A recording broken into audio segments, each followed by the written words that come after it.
Imagine you're standing in a pit, not a metaphorical pit, an actual hole in the ground, maybe 10 feet deep, walls packed dirt, sky a bright, insulting rectangle above you. There's no door, there doesn't need to be a door, the hole is the door.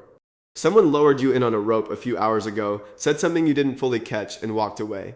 You are, as of this morning, a criminal. Not because a judge said so, not because you signed anything, because your community looked at what you did, decided you couldn't be trusted near other people for a while, and solved that problem the same way you'd solve a problem with a goat that keeps getting into the grain. Containment. That's it. That's the whole system. No lawyer, no sentence length, no release date.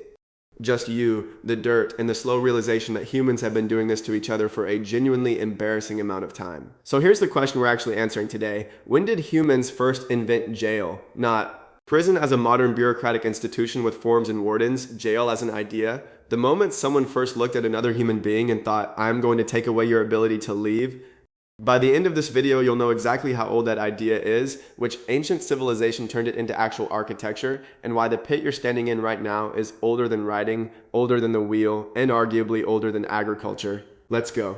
Here's the tidy story most people carry around in their heads. Prisons are a relatively modern invention born out of Enlightenment-era reform, penitentiaries, the idea that punishment should rehabilitate rather than maim. You picture stone walls, uniforms, maybe a Victorian workhouse. That story isn't wrong, exactly.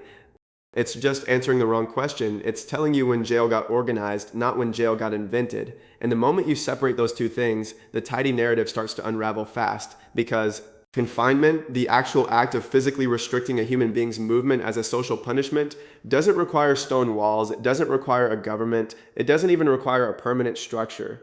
It requires a hole, a cage, a chain, or honestly just a very committed group of your neighbors standing around you in a circle. Which means the real question isn't when did civilizations build prisons, it's when did humans first develop the concept that freedom itself could be taken as punishment. And once you frame it that way, you have to go back a lot further than Victorian England.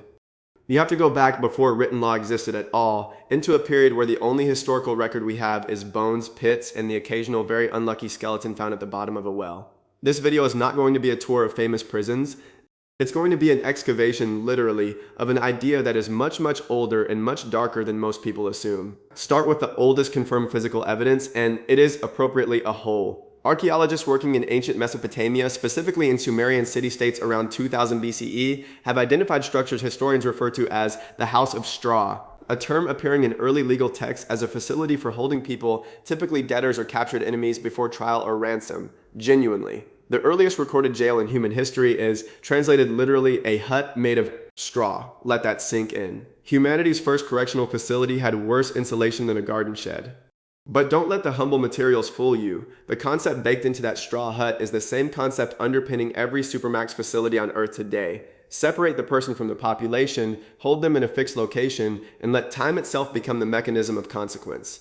The Code of Ur-Nammu, one of the oldest surviving legal codes, predating even the more famous Code of Hammurabi by roughly 3 centuries, includes provisions for holding accused individuals before judgment. So already by 2100 BCE, we're not talking about spontaneous mob justice, we're talking about a system, a bureaucracy of confinement. Someone had to be in charge of the straw hut. Someone had to decide who went in and, more importantly, who got to leave. Now here's where it gets interesting, because the Sumerians weren't holding a monopoly on this idea, they were just the first to write it down. Anthropological evidence from pre-literate societies across multiple continents suggests confinement as punishment likely predates any written record by thousands of years.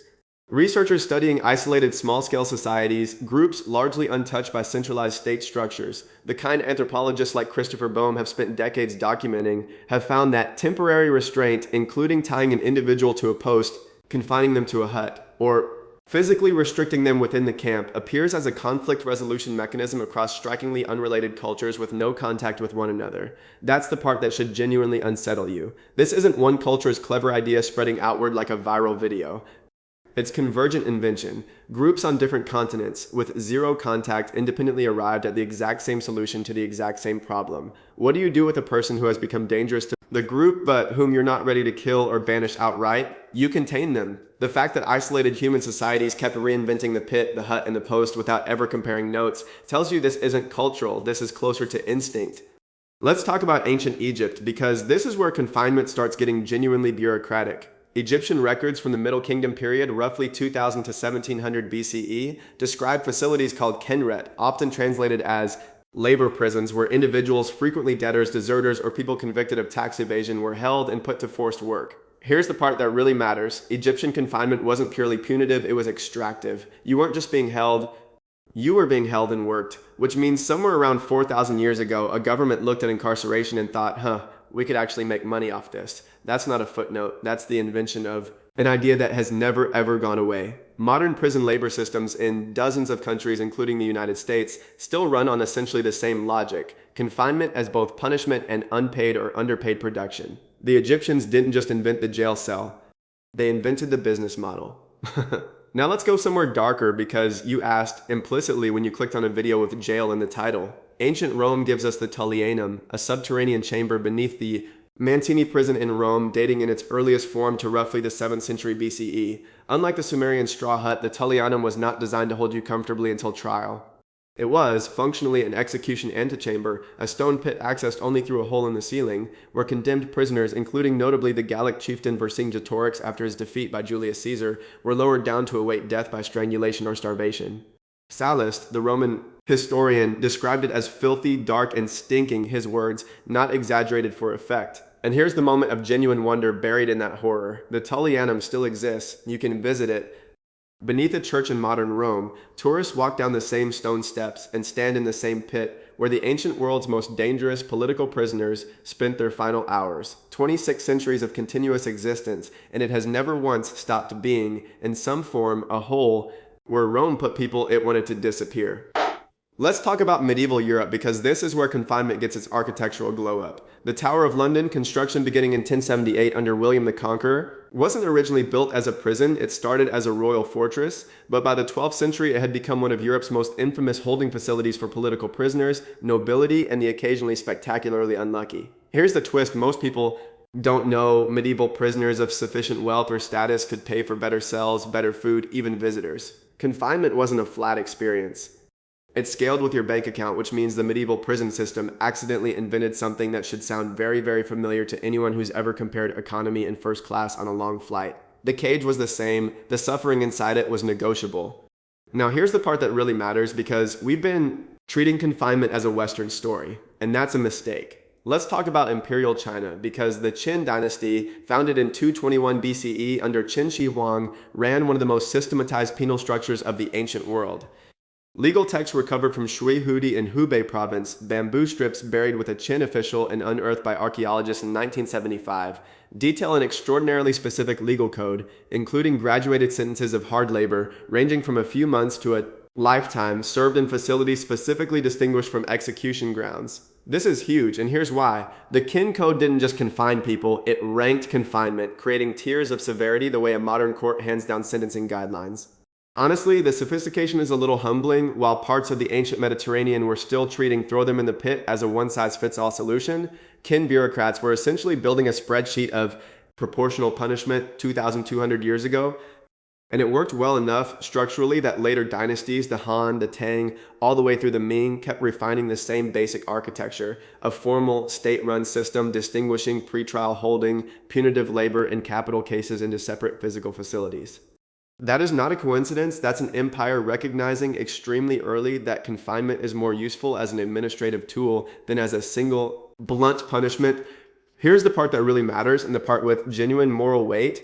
Not every early confinement system was about crime at all. During the transatlantic slave trade, holding facilities and pens, some historians specifically categorize certain West African coastal fortifications, like those at Elmina Castle in modern-day Ghana, built by the Portuguese starting in 1482, functioned as confinement infrastructure for human beings who had committed no crime whatsoever. This is the dark and uncomfortable complexity this topic demands. The technology and logic of hold a person somewhere they cannot leave is morally neutral in the abstract and has been weaponized for some of the worst atrocities in human history. Jail, as a concept, doesn't care whether it's holding a debtor for 3 days or a kidnapped human being for months awaiting transport. The architecture of confinement is indifferent to the justice of its cause. That should bother you. It's supposed to. So naturally we need the skeptic's turn here, because it would be intellectually lazy to present all of this as one unbroken tidy lineage from Sumerian straw hut to modern supermax. Some historians push back hard on the idea of a single invention point for jail at all, arguing that confinement is such a low-tech, intuitive solution, tie the dangerous thing down, put the dangerous thing in a hole, that treating it as a discrete invention is a bit like asking who invented hitting something with a stick. There's also the survivorship bias problem. We know about the Tullianum and Elmina Castle because stone and monumental architecture survived for millennia, while a straw hut in Sumer or a wooden cage in a hunter-gatherer camp leaves basically no archaeological trace. Which means our entire evidence base skews toward whichever cultures built confinement out of durable materials, not necessarily the cultures that confine people the most or first. Genuinely, we may be underestimating just how ancient and how universal this practice was, precisely because the earliest versions were built to be temporary and disposable. But even accounting for that bias, the pattern holds. Every society we do have solid evidence for, across wildly different eras and continents, arrived independently at some version of the same idea. The specific dates are debatable, the universality is not.